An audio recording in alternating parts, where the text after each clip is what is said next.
안녕하세요. 그린빌 가족 여러분. 오늘 목요일 아침.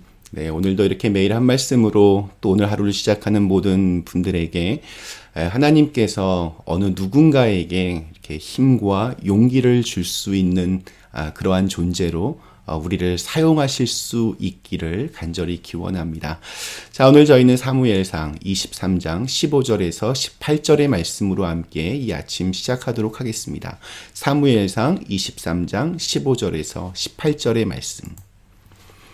다윗이 사울이 자기의 생명을 빼앗으려고 나온 것을 보았으므로 그가 10광야 수풀에 있었더니 사울의 아들 요나단이 일어나 수풀에 들어가서 다윗에게 이르러 그에게 하나님을 힘있게 의지하게 하였는데 곧 요나단이 그에게 이르기를 두려워하지 말라. 내 아버지 사울의 손이 네게 미치지 못할 것이요 너는 이스라엘 왕이 되고 나는 네 다음이 될 것을 내 아버지 사울도 안다 하니라. 두 사람이 여호와 앞에서 언약하고 다윗은 수풀에 머물고 요나단은 자기 집으로 돌아가니라. 아멘. 우리 성경에서 보여지는 다윗과 요나단의 이 눈물겨운 우정은 예나 지금이나 자신의 이익 앞에서는 의리도 친구도 심지어 가족도 없는 세상에서 정말 보석처럼 빛나는 그런 아름다운 이야기라 생각이 듭니다. 안타깝게도 오늘 읽은 말씀에서 다윗과 요나단은 마지막 만남을 가집니다. 서로의 얼굴을 마지막 대하는 그러한 순간입니다. 이 마지막 만남에서 요나단이 다윗에게 했던 이야기 참 감동적으로 다가옵니다. 다윗이 그일라 지역을 떠나자 사울은 본격적으로 다윗을 추격하기 시작합니다. 다윗을 따르던 사람들이 이제 거의 한 600명 정도 되었기 때문에 다윗이 어디로 가든지 이렇게 숨는 것은 거의 불가능했습니다. 사울의 권세는 강했고 또 그의 군대 또한 막강했습니다. 무엇보다 다윗을 죽이고자 하는 사울의 의지가 강했기 때문에 다윗이 이렇게 자유할 수 있는 방법은 이게 쉽지가 않았습니다. 다윗은 매일 밤 이렇게 두려움과 마주했을 것입니다.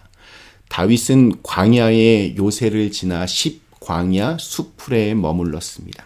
그나마 그래도 피할 수 있는 곳을 선택하여 그곳에 들어간 것입니다. 할 수 있는 대로 최선을 다하고 있습니다. 그리고 그때 놀라운 손님이 찾아왔습니다. 요나단입니다. 그런데 사실 요나단이 이렇게 찾아올 수 있다는 것 자체가 언제든 사울이 쳐들어올 수 있다는 것을 의미하기도 합니다. 요나단이 다윗을 찾아온 이유는 간단합니다. 그를 위로하고 용기를 주기 위해서 찾아왔습니다. 16절에 우리 마지막 문장, 하나님을 힘있게 의지하라. 하나님을 의지할 때 대충 의지하지 말고 힘있게 의지해야 합니다. 그 믿음은 또 다른 믿음을 낳게 합니다. 이러한 믿음의 파급 효과를 계속 경험하다 보면 믿음이 체질화된 그러한 사람이 됩니다. 그런 믿음이 몸에 이렇게 배어 있다는 것이 얼마나 중요한 신앙의 요건인지 모릅니다. 믿음이 있는 곳은 천국이 되고 또 믿음이 없는 곳은 지옥이 됩니다. 요즘 이 정신질환 중에 의부증 혹은 의처증 있습니다. 지극히 정상적인 배우자를 보면서 이렇게 불륜을 저질렀다. 이렇게 의심하고 생각하는데 그 의심하는 정도가 이게 아주 상상을 초월합니다. 그런데 이 병은 치료가 아주 어렵다고 합니다. 왜냐하면 환자가 자신의 병을 절대로 인정하지 않기 때문이고 또한 배우자를 의심하는 것 외에는 다른 것들이 대부분 다 정상이기 때문입니다. 우리가 하나님을 믿는다고 할 때 하나님을 힘있게 의지하지 않으면 하나님을 향한 의부증 혹은 의처증 그런 병에 걸린 사람처럼 그렇게 믿게 됩니다. 계속해서 의심하고 계속해서 애꿎은 하나님 탓을 하면서 하나님을 믿는다고는 하는데 뭔가 이렇게 관계에 신뢰가 없는 그러한 문제들이 계속해서 발생합니다. 그러면서도 나는 신앙생활 할 만큼 하고 있다. 잘하고 있다. 나는 문제 없다. 자신만만해 합니다. 하나님을 힘있게 의지하는 사람은 십자가 앞에서 스스로를 겸손하게 내려놓을 줄 아는 사람이고, 그렇게 연약하고 또 죄 많은 나를 그럼에도 불구하고 여전히 사랑하시는 하나님의 은혜에 감사하는 사람입니다.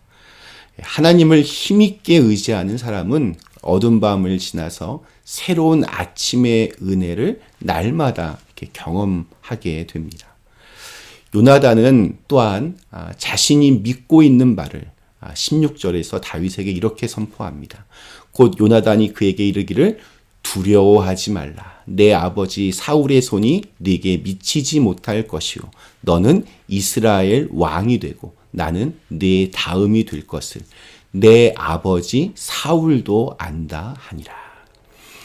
요나단의 말은 단지 이렇게 듣기 좋은 달콤한 말로 다윗을 위로해 주기 위한 것이 아니었습니다. 요나단 역시 하나님을 알고 또 하나님을 믿었던 신실한 사람입니다. 비록 아버지 사울 때문에 지금 다윗이 큰 어려움을 겪고 있지만 하나님께서 결국에는 다윗을 이스라엘의 왕으로 세우실 것을 믿었습니다.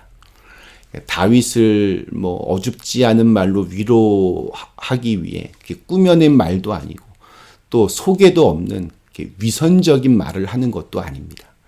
나는 네 다음이 된다. 이 말 역시 다윗을 위로하기 위해 그냥 하는 말이 아니었습니다.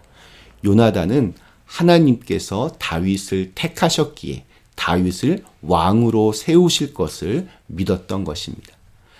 사실 요나단이 이것을 믿고 또 알았다 하더라도 이런 고백하는 것은 쉽지는 않습니다. 이건 자기를 낮추는 일이고 또 자기 가문을 부정하는 일이 되기 때문입니다. 그의 마음속에 진실한 믿음과 또 참된 우정이 있었기 때문에 가능한 고백이었습니다. 이러한 요나단의 고백, 다윗에게는 정말 큰 힘이 되었을 겁니다. 하나님의 뜻을 바라본다고 할지라도 실제 상황과 형편이 어려워지면 우리의 믿음은 쉽게 흔들리고 또 두려움과 불안 속에 금세 빠지기 마련입니다. 그러나 같은 곳을 바라보면서 또 같은 믿음을 가지고 있는 동역자의 격려는 우리를 새롭게 하고 또 우리에게 새 힘을 불어넣어 줍니다. 다윗은 요나단 덕분에 용기를 가지고 새롭게 일어나서 끝까지 산 소망을 놓치지 않으며 살았을 것입니다. 오늘 우리에게 주신 하루 내 주위에 있는 누군가에게 힘이 되어주는 존재가 되셨으면 좋겠습니다.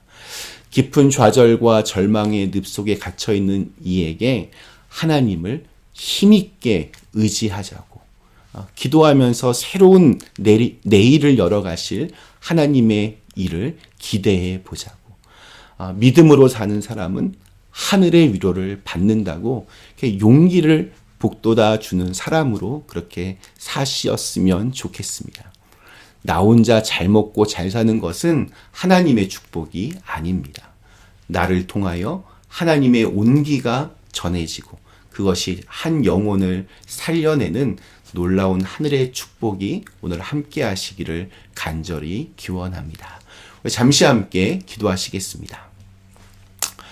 사랑의 하나님, 오늘도 저에게 새로운 날 주심을 감사합니다. 요나단의 이 깊은 우정 참 감동이 됩니다. 우리가 하나님 그냥 의지하는 것이 아니라 힘있게 의지하게 하시고 또 요나단의 이 담대한 믿음의 고백처럼 어느 누군가에게 용기와 힘과 위로를 줄 수 있는 걸 전할 수 있는 사람이 되게 하여 주시옵소서. 예수님의 이름으로 간절히 기도드리옵나이다. 아멘.